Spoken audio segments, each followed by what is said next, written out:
Hello everyone and welcome back to Football Manager 2018 and the latest experiment where we take a look at what would happen if some big teams in Europe got back all the players that they sold over previous seasons. And today we are having a look at Schalke, or Gelsenkirchen as Football Manager seems to call them, probably for licensing reasons.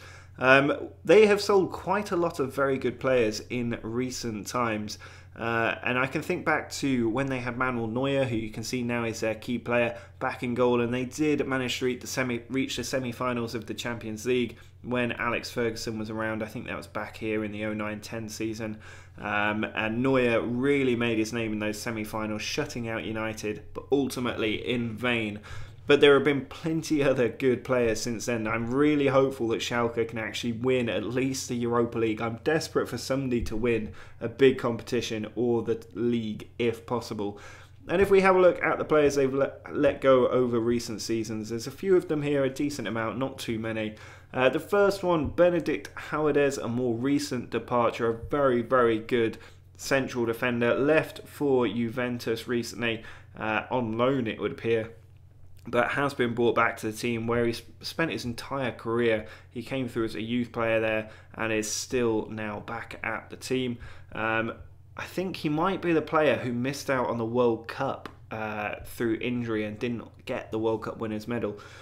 You've got Johannes Geis, a very good young player. Went to Sevilla on loan. We've managed to bring him back to the club. He joined them for £8 million and is a real hot prospect, has been for a while. You've got Chopu Moting, who moved to Stoke on a free transfer, and this is something you will see consistently, is Schalke letting great players go on a free. And I seem to remember reading an article recently on why Schalke's transfer policy has held them back from becoming a real European powerhouse, and this is a very good experiment to see why. You can see he was there for a few years, joined them on a free, to be fair, left them on a free, on a 3-year contract. You've then got Said Kolasinac, a very good left back, doing very good things for Arsenal as well. Again, another player who left on a free, having been there for a number of years, not really getting tied down to the right kind of contract, and he left the club quite easily. You've then got Leroy Sané, definitely one of the bigger players, still only 21 years old, left for £37 million in his second season now at Man City and doing very, very well under Guardiola. But he at least did bring some money back to Schalke. You've got Joel Matip, who moved to Liverpool. Again, another player to go on a free transfer. Came through the youth academy, but Jurgen Klopp managed to snap him up on a free despite him playing quite regularly for Schalke. Then there's Julian Draxler, who was a wonder kid in the game for so long before finally moving to PSG for £35.5 million, where he's impossible to pry away from him unless they don't play him in the team. But he actually left for £26 million before then moving on to PSG for £35.5 million. You've then got Papadopoulos, who is a name familiar to those who played this game about 5 years ago. He's a good youth prospect when he was at Olympiacos and then at Schalke. He's never been a consistent player for any team he's been at, because he's bounced around Germany quite a lot over the last few years. But we've brought him back because he might strengthen the team in defence. There's then Kevin Prince Boateng, who's now 30 years old, but has had quite the exciting career. I remember him most from his time at Spurs and then at Portsmouth. He did go to AC Milan for a while, moved to Schalke, and then left on a free back to AC Milan. But he's a good player even now. Lewis Holtby, another player who was quite famous for his time at Spurs, wasn't there for long, joined them for just £1.5 million. But they did ultimately sell him on for £4.7 million to Hamburg. But he's a decent player, doing well at Hamburg in recent years, but not quite reached the heights some expected him to.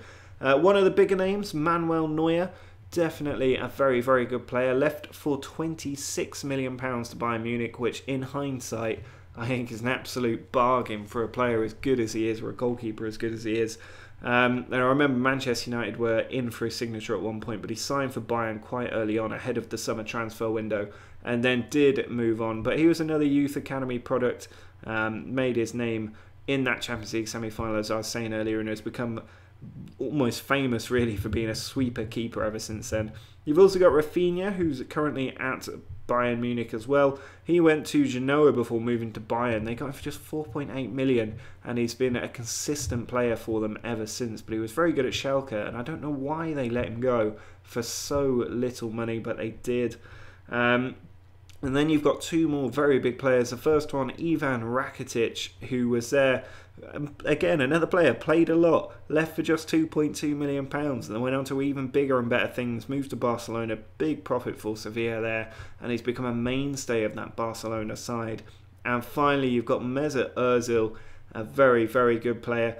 He signed on a free and was allowed to go for just £3.4 million. I mean, this transfer policy is ridiculously bad. And then he moved to Real Madrid before finally moving on to Arsenal, where he's recently just signed a very long-term contract. But you can see that even if you took all of the money that they raised from this, I think you'd struggle to hit a couple of $100 million, which, unlike the other teams we've seen who did recoup huge amounts of money but maybe didn't spend it afterwards, Schalke really have had a bad transfer policy for a long time. So the question is, can bringing these players back do them any good in the league and other competitions? Because you can see most of the players that they brought back are brand new to the side now. The next highest value ones are Konoplyanka, Nastasic, Farman and Bentaleb, all very good players, but most of their best players are ones that we've just brought back, so they could really, really improve the team. But only time will tell. What we need to do now is go forward 5 years into the future. We'll then go back and look at each of their individual seasons, where they finished in the league, and if they can finally be the team that wins a European competition. Well, we are now 5 years into the future, and as you can see, their very first season, with all the new players back, pre-season went very, very well. They did also win 9-0, Ozil getting a hat-trick on his debut, but then struggled at the start of the league season with quite a few defeats before putting together a nice winning run, including over Wolfsburg, in the German Cup second round, and that continued through a lot of games here. They found their groove before losing to Bayern 1-0. Thomas Müller with a late penalty for Bayern.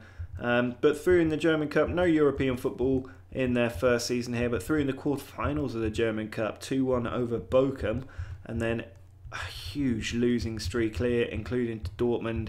They did manage to beat Dusseldorf in the semi-finals, taking them to the DFB Pokal final, where they managed to beat Stuttgart 2-0. So much like the last experiment with Valencia, Schalke get off the mark with a win in their domestic competitions, 2-0 over Stuttgart. The question is, did they manage to win the Bundesliga? And the answer is that they did not. They finished third behind both Bayern and Dortmund, just 3 points behind Dortmund, and only 2 points clear of Leverkusen, as they managed to finish in the Champions League spots, but a good 14 points off Bayern, who are going to be very difficult to catch, I imagine.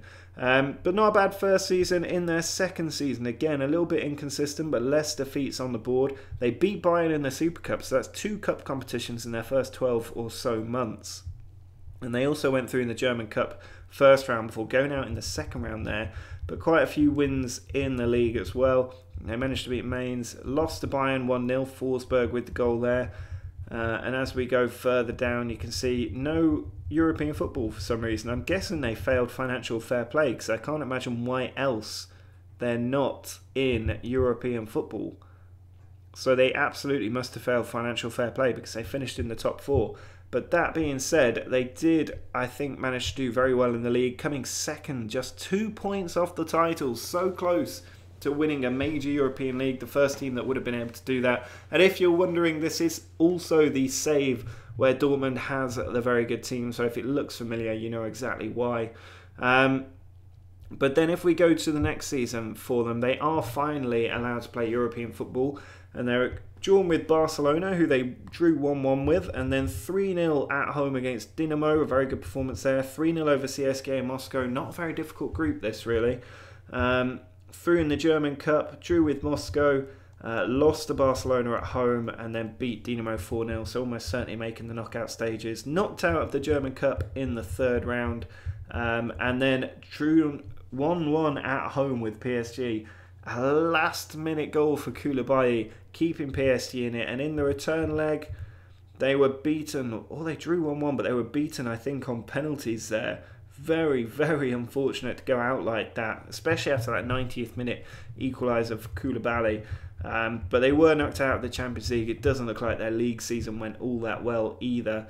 If we go forward, then we can see that they did actually finish in 5th place. So in the Europa League, first time of asking, 6 points off the title as well. And yet they have to play in the Europa League. That is a little bit unfortunate for them. But if we go forward, at least they have more of a chance of winning this competition. Drew with Southampton in their first group game, 3-0 over Vorskla, and then beat Ghent 4-0 as well. Beat Ghent again, that's 9 points. Drew with Southampton for 10, and finally beat Vorskla for 13. So definitely going through. Still got Ozil and Draxler in the team, so there's a good chance they could do well in this competition. Knocked out by Borussia Mönchengladbach. Drew with AC Milan at home, 1-1. Holtby with an 88th minute equaliser, but they had to go to the San Siro and get a result, and they drew 0-0, but that means they were knocked out on away goals. They cannot catch a break at the minute.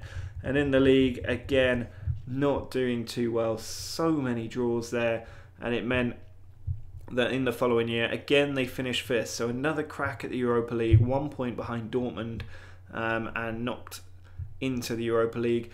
Where again, Slavia Prague, they managed to beat 2-0, Austria Vienna 2-0, Everton 2-0, so very consistent there. 1-1 with Everton took them to 10 points, then 13 with Slavia Prague and 16, so definitely topping the group there and going into the knockout stages with the best seeding. They were drawn with, well, knocked out of the German Cup by Borussia Mönchengladbach for the 2nd year in a row. Extra time in the decider, but drawn with Marseille. They managed to get a 1-1 draw, another late goal. They enjoy those late goals. And then in the return leg, won 3-0. Stindl, Apple and Ozil with the goals. That's a nice lineup of names. Into the last 16, drawn with Lyon, won 1-0 at home, another late goal there. And then 0-0 away means they're into the quarterfinals. Can they finally be the team that gets there?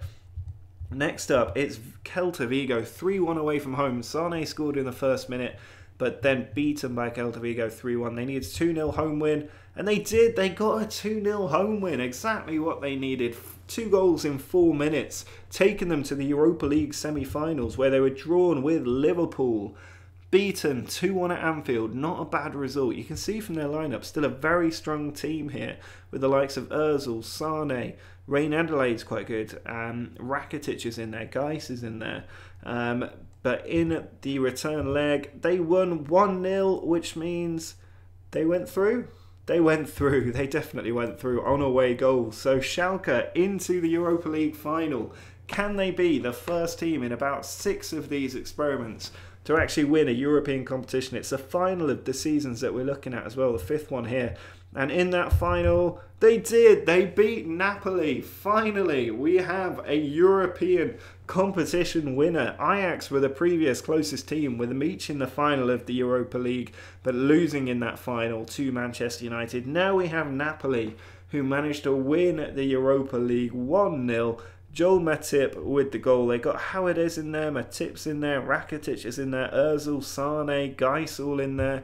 Keeping on hold of their best players has paid absolute dividends here. And if we have a look at their transfer history, then we'll be able to see just how they managed to do in the transfer market.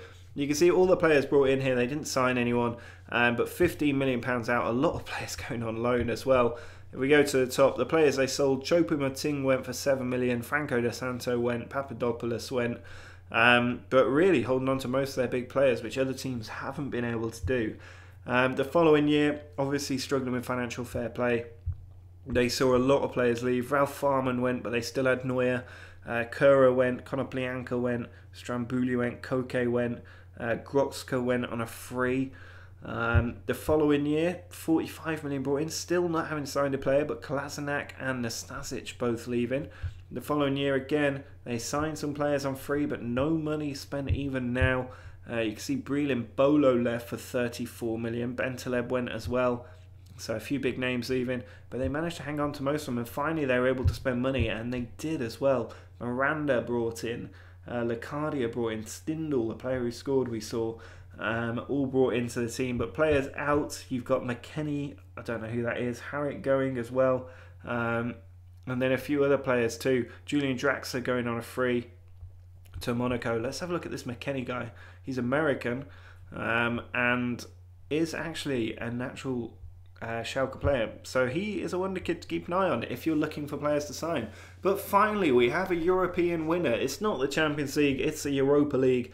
But one of these teams has finally managed to do something meaningful, and it gets them back into the Champions League as well.